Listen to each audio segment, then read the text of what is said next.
Regina Opondo is Senior Communication Principal at Kounkuey Design Initiative in Kenya and part of an exciting team of urban designers and action researchers who have worked on some exciting community driven urban interventions across Nairobi and other cities. This episode explores interesting and exciting urban interventions that are happening in Kenya and revitalizing green spaces in Nairobi's informal settlements. Regina, welcome. It's great to have you on the show. Give us a brief introduction to yourself and Kounkuey Design Initiative, or KDI. All right, so my name is Regina Opondo. I work for Kounkuey Design Initiative, where I'm the senior community principal and I also co-lead the Kenya office. So Kounkuey Design Initiative is an urban community development, design, construction organization working in Kenya and in the US. Started in Kenya about 16 years ago, 17 years ago. And we want to advance equity through the built environment. And so we combine various aspects of programming, which include building and designing, research and testing, advocacy and education, and planning and programming as our areas of trying to bring about this transformation. But priority is working with communities, having them at the front seat in terms of identifying what the challenge is, identifying the solution, and then working with them to co-design the solution, construction of a solution, if it is a physical site, and then leaving the site for them to manage as well and run their programs and activities around that, which can be economic activities, social activities, etc. Kibera is an informal settlement riverbank upgrading that makes small community parks and spaces while reclaiming rivers. Tell us more about that. So, like many informal settlements, Kibera, of course, is a site of extremely challenging conditions, but also a site of innovation, ingenuity, and low impact living. And it is home to more than 300,000 people and plays quite a key role in Nairobi's informal economy and affordable housing market. So it experiences very many challenges, but there are also very many opportunities. And I think the resource of having the people there with their local knowledge, their skills, allows us to do some of this work.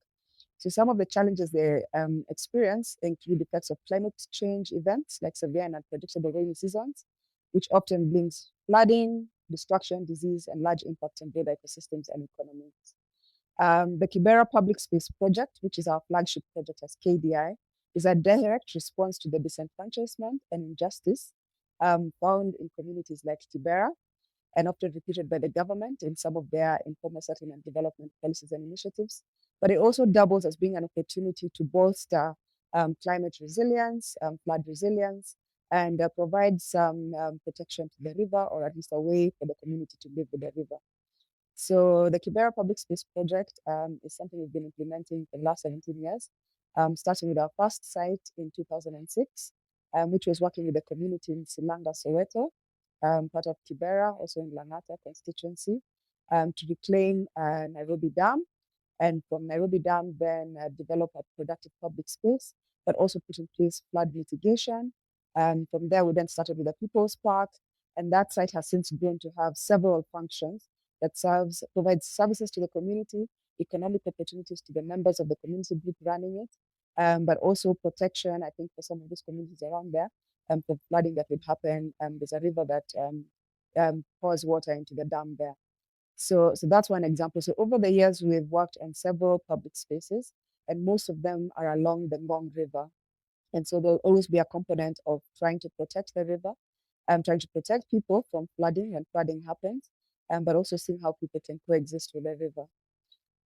Regina, there must be many lessons learned from all these experiences. What are these lessons that you've learned, and can these lessons be applied to, in the future, enable these projects to be kind of done quicker? I'm not too sure if there's even a quicker way because I think one of the lessons we've learned is that sometimes it takes time, but it's important to take that time to ensure that because you're working with several stakeholders, there's a lot of consensus building that has to happen.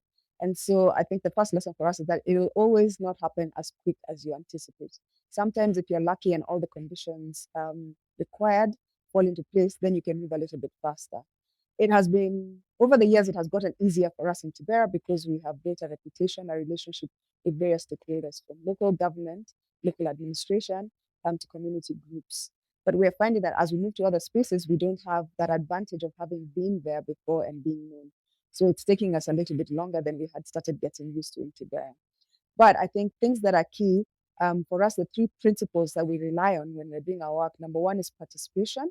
And that is important because if you do not have people actively involved in identifying the problem, identifying the solutions and prioritizing the solutions and then building it and running it, then you run into challenges in terms of ownership, maintenance, but even creating conflict between the communities. So for us, the first ingredient that we feel is very important is participation. Then the second part is integration. So integration of various stakeholders, but also integration of various disciplines. On staff, we actually have people with different types of training. So we have landscape architects, we have engineers, we have planners, we have community organizers, we have human rights workers. And you have to bring together all this knowledge, including the local knowledge of the community, to come up with a solution. So integrating all these different disciplines, these different backgrounds, ensuring there's inclusion, and also remembering that the community is also quite diverse. It includes structure owners, the local administration, so just integrating that. But there's also integration at the level of integrating purposes, mixed use purposes to make a space more productive. So being able to put in place something that the problem might be flooding, and so you want to do flood mitigation, but beyond flood mitigation, what else can you do? If it is possible to put a laundry pad with a playing ground that then allows children to have a space to play, their mothers can watch them as they wash clothes, and then a socioeconomic angle that allows the group to make money. So maybe services that they get money out of, which then also allows them to maintain the site because they have resources coming in, but can also improve livelihoods. So integration becomes the second important thing. Then the third is network change, and that one we've learned over the years. So connecting, being able to connect these different sites to each other, the communities that are involved, the leaders that are involved, because it then means that one site might have something and the other one doesn't, and they can collaborate with each other and support each other. And it could be business, it could be revenue for one, but it could be a service that another group does not have.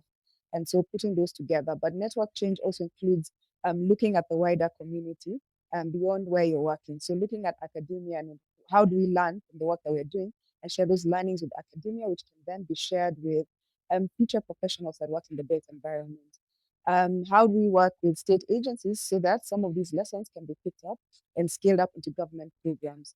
So for us, this has become the model of how people-focused design can enhance our community's socioeconomic status, holistic well-being, strengthen cohesion, and give agency. The other lessons that I think we've learned, just outside, I think the principles that we have figured out works for us, is that it is not possible to engage in this kind of work without engaging in issues of power and politics. It's all well and good to come and want to do infrastructure and development, but recognizing that some of those touch on political or power play. So if I pick a challenge that we've always struggled with is being able to put in place these public spaces that then require water to provide some of the services, either to run sanitary blocks, just to provide water that the community can drink. But it's been a struggle to get legal water connection, and getting legal water connection is a multiplayer of various actors in Nairobi in particular, which means that then we have to engage in some advocacy work that looks at how people can get connection to potable, water to their sites, even to their homes. So while we'd like to think we are apolitical, you cannot do design without engaging in the power play. So that's one lesson that's been critical for us. We've learned it the hard way sometimes, but sometimes it works very well. Yeah, so I think those are some of the lessons I think that come through for me. How exactly do you measure the impact and success of projects like these? Yes, so I talked about one of our approaches being about research and testing. And the research and testing component, besides allowing us to test new methodologies, also allows us to collect data around our impact. So we do have some sense of the impact in terms of quantitative data, but we also are able to speak to, I think, qualitative data from our interactions with the community. So the first is that over the last 16 years, the Kibera Public Space Project has grown from one public space and reclaimed public land to a network of 11 community-managed public spaces in Kibera. And of course, with every site, there's been learning and testing of new innovations. Since 2010, we can confidently say that KPSP has almost doubled the amount of formal public space in Kibera. We can speak to increased access to sanitation, play and gathering for over 125,000 people. And the Kibera Public Space Project also supports climate resilience. There's about 520 meters of riverbank that has been remediated and then contributing to the local economies. So maybe about over 100 new jobs and creating a network of 253 community leaders. So we see them as sites of innovation and opportunities, which then also allow us to continue adding other layers of development, which would include we have a project called Living Data Hubs, which is piloting access to internet in 5 sites. So putting in place internet infrastructure, which then allows communities within an 100 radius of some of the public sites that we are testing the internet to access internet. But then I think also just being able to influence academia, professional practice through our lectures, through the papers that we publish, through our presentations, even having people come and attend visits. And looking at recent changes, the French Development Agencies is supporting a project called the Urban Fabric Initiative, UFI, in Nairobi. And we were lucky to get the grants to be able to do this work. And this work is being embedded in a national government program called KISIP, the Kenya Informal Settlement Improvement Program. And it is allowing us to bring our KDI approach into a national government project. So we'd like to feel that there's a bit of influence in how government does their participatory design and construction. And I think it's a great opportunity. We can't take full credit for being able to influence this program, but I feel that somewhere somebody might have noticed we're doing something right and the approach works. And so we're watching this space and we hope it's something that we can demonstrate at a larger scale than what we have been doing today. This is an incredible opportunity and a great first step to implementing more of these initiatives and integrating county and municipal planning and capital investment ecosystems. So for us, this is part of the first step. I think one, because we have been interacting with them, I think being able to get champions who can also see value in the process that we do is an opportunity to scale up because they're able to take it into their spaces in government programs and make suggestions about how to do things better, and where possible, invite us even to demonstrate that. So I think the multi-stakeholder approach where you interact with some of these individuals who can become your champions in those spaces is an opportunity for scaling up. And this particular project that I've talked about, the Urban Fabric Initiative, is a huge opportunity, I think, to scale up because one is taking us outside of Kibera into 3 new settlements that we have not worked in before. It also is an opportunity because we're working with other partners who traditionally don't do the design and build component, but have been doing the planning and the community engagement. So it's sort of an opportunity to do some skills transfer, which hopefully they can also be able to pick up and continue within their spaces. And I think the fact that whatever was started in Kibera similarly is being practiced by our office in Los Angeles and in Coachella. So that's also one element of scaling up, I guess, on a global level. And we've also had the opportunity to do work for government agencies. So we've supported in the past, I think, the county government of Kisumu, county government of Kakamega, county government of Meru in some participatory planning and design work. So if those are picked up and even if they're implemented by government, then I think those are elements of scaling up. The other opportunity would be we've also been engaging in developing a framework that can be used by practitioners, including government, so professionals in the built environment, as well as professionals in the public service domain, called Integrated and Inclusive Infrastructure Framework, 3IF. And you can find more about it on www.3if.info.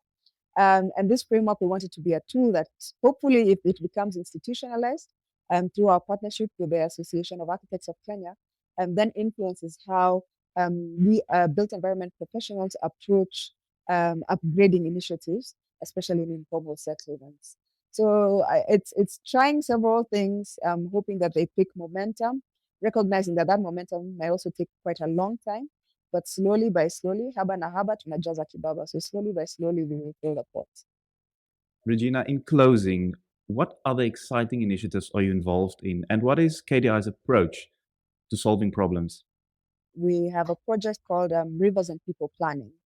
And so from the work that we've been doing over the years, building the public spaces, recognizing that there needs to be a more concerted effort to planning along rivers and planning with people, figuring out their interaction with the river so that then you're able to put, if it's infrastructure in place, if it's urban agriculture, if it is economic things, whatever you plan for and put in place is something that communities can interact with the rivers. So in future, I think my colleagues are better versed on it, but it's something we're doing, starting with Ngong River, which passes through Kibera and Mukuyu, and I think could even contribute to Nairobi River remediation work. So maybe next time, if we get invited again, I'll get one of my colleagues that's doing work on that directly to speak to that. But what I think is important in overcoming challenges, I think first is recognizing that the authority are the people that live in the communities. And once you recognize their authority and appreciate their local knowledge and their great understanding of what the challenges are and what possible solutions could be, I think that's a good starting point. And then engaging them from that perspective as partners so that you work on something together. I think that is good. I think being flexible is also important. Flexible meaning that you will have your own timeline, but community engagement, you come up with all sorts of conflicts, all sorts of things. So being able to be flexible around time, readjusting designs so that it speaks to more people or it incorporates a lot of things. So being flexible, I think, even to talking to people that you'd never consider detractors, especially if you're speaking, about people with political authority or local authority, at some point you're going to have to engage them. And so being open to be able to engage those people without compromising your principles, I think is something that's always good to do. Sometimes also it's important to be able to, we say, split to succeed rather than divide and conquer. So recognizing the different talents in the teams that you have or in the communities that you're working with, and so that you send the right person to engage the elected official, and a different person to talk to somebody from planning, and a different person to talk to the community. You all have the same game plan, but you know who would be able to speak their language better to get everybody on board. Or so just having the design component work very closely with the community engagement component, the planning component working very closely. I mean, community component cuts across, whether it's planning, designing, all these must work together. And then I think also just being honest about the challenges you're facing. I think being honest with the community, if funds have run out and you can't complete a design the way it was envisioned, let's just be honest about it. It could be difficult, it could have blowback. Let's be honest about it. Um, I think what else? What else do we do in overcoming challenges? I think consultation, wide and far, being able to put together professional advice with, I think, social skills, social advice. A big thank you to Regina Opondo for this insightful conversation on Future Cities Africa.